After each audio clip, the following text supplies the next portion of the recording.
Hola, soy Delepori y voy a hablar sobre los aportes que hizo Aristóteles a la física. Aristóteles no veía la física como el estudio matemático de los fenómenos, sino más bien él hacía uso de la lógica, de los sentidos y de lo que podía ver para poder entenderlos. Hay que tener en cuenta que para el momento Aristóteles, con todo lo que había, la mayor parte de fenómenos que ocurrían se explicaban con la mitología o con cuestiones filosóficas. Entonces, él pudo dar aportes que para el momento fue algo revolucionario y que aportó bastante. Por ejemplo, los cuatro elementos. Él lo que hace es una diferenciación de estos. El agua y la tierra vendrían a ser elementos que tendrían una cierta pesadez. ¿Por qué? Porque estos tendían a caer. Luego tengo los elementos de aire y de fuego. Él los clasifica como elementos más leves, ya que estos se elevaban o no caían. Y así también le suma un sistema binario de opuestos a estos mismos. Con lo que me refiero, si existía algo frío, estaba algo caliente; si había algo húmedo, había algo seco. La tierra era un elemento frío y seco. El aire, su opuesto, vendría a ser algo más bien caliente y húmedo. Y así podía explicar cómo ocurrían ciertos movimientos y fenómenos en la Tierra. Algo que le sigue a esto es el lugar natural, que acá el lugar natural es el lugar natural de los elementos. Para poder entenderlo bien, el elemento natural era una serie de esferas rodeadas una por otra, como una muñeca mamushka. En el centro se encontraba el elemento de tierra, donde estaba rodeado por el elemento de agua, rodeado por el elemento de aire, finalmente rodeado por el elemento de fuego. Entonces, sí se puede explicar cómo es que el fuego se elevaba. Porque cuando yo vi una llamarada, la llamarada siempre se elevaba, porque intentaba ir hacia donde está su elemento, para poder complementarse. Al igual que como cuando yo suelto una roca, algo compuesto mayormente por el elemento de tierra, intentaría caer hacia el centro de la tierra, porque ahí se encontraba su elemento. Y aún así no podría llegar porque se topaba antes con el suelo. Algo que también sigue es con la parte de movimientos, es que él hace muchas teorías que se complementaban entre sí y que ayudaban a poder tener sentido. Por ejemplo, la teoría de las cuatro causas, que esta teoría sería para poder explicar el movimiento del cambio. Una semilla. Yo tengo una semilla que su causa material vendría a ser los cuatro elementos que componen a la semilla. Luego yo tengo una causa eficiente, que esta causa eficiente es la que desencadena el movimiento del cambio. Por ejemplo, yo la semilla, si la siembro y la riego, se va a terminar convirtiendo en un árbol, por ejemplo. ¿Y qué es lo que determina que se va a terminar convirtiendo en un árbol? La causa esencial, su esencia que porta la semilla, que termine convirtiéndose en un árbol. Y por último tendríamos la causa final, que es a lo que quiere llegar, lo que se quiere llegar, el árbol, la semilla quiere convertirse en un árbol. Esa va a ser su causa final. A esto se le suma lo de ser en potencia y ser en acto, que respalda bastante bien, ya que el ser en potencia eran las posibilidades de llegar a hacer algo, y el ser en acto es lo que se es en el momento. Una semilla en el momento es una semilla, un árbol en el momento es un árbol. Entonces, en acto, la semilla es una semilla, pero en potencia tendría posibilidades de convertirse en un árbol. Así también da con los movimientos naturales y con los movimientos violentados.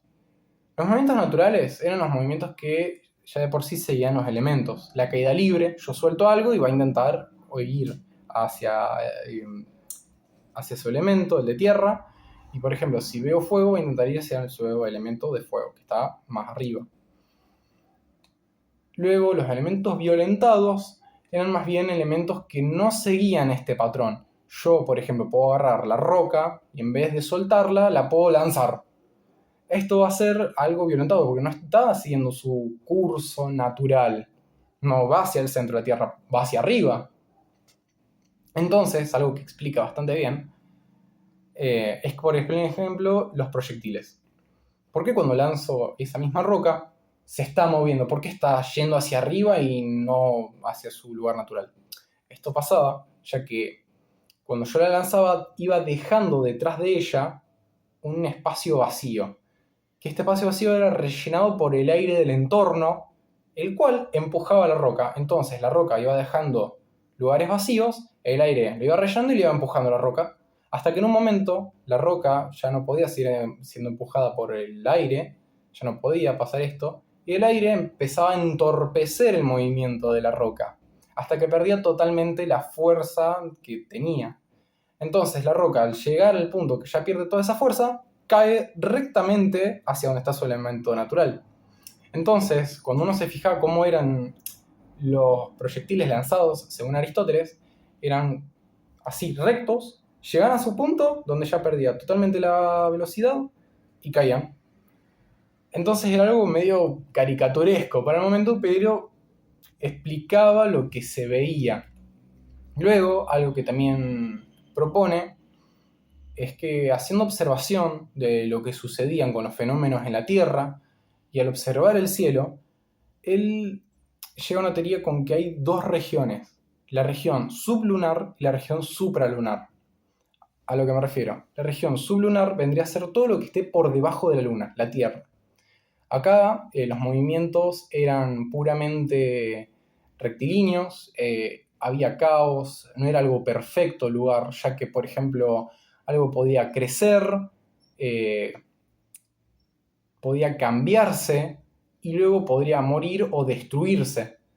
Entonces no seguía algo perfecto como tal.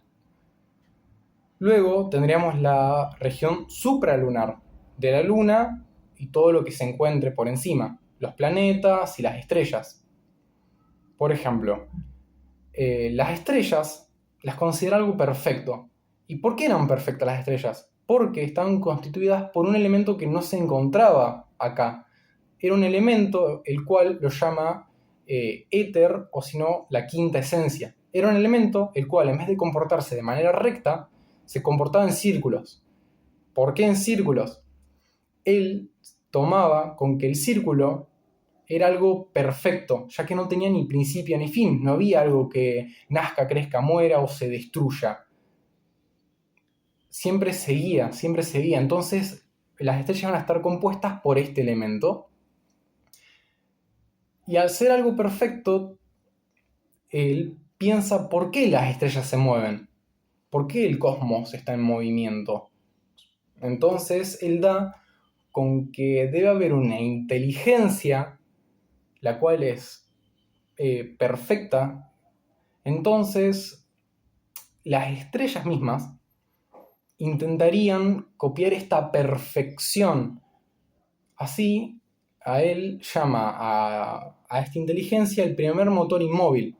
Era algo que estaba ubicado en el cosmos, el cual estaba inmóvil, pero era algo tan perfecto que las estrellas, al verlo, intentaban imitar esa perfección.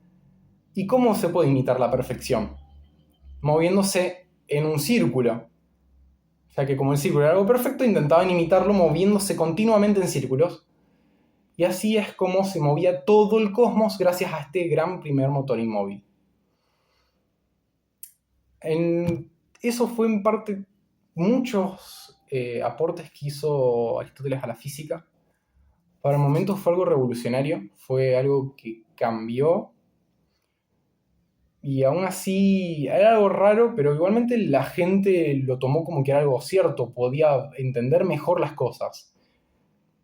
Incluso la iglesia toma como dogma estas teorías que él tuvo, la que, por ejemplo, la Tierra, al ser el centro del universo, todo giraba alrededor de ella, y así un montón de teorías fueron tomadas y no fue tan beneficiente en parte, ya que como la iglesia tomó esto como dogma, se perseguía a la gente que decía lo contrario, o se los llamaba locos a los que no pensaban de esta manera, pero aportó bastante para todo lo que fue. Se pudo entender un poco mejor lo que era y se pudo tener un poco más noción de lo que era la física.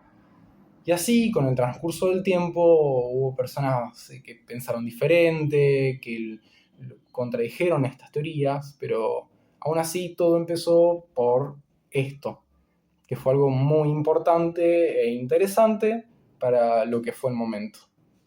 Así que gracias por ver y esto fue los aportes que hizo Aristóteles a la ciencia.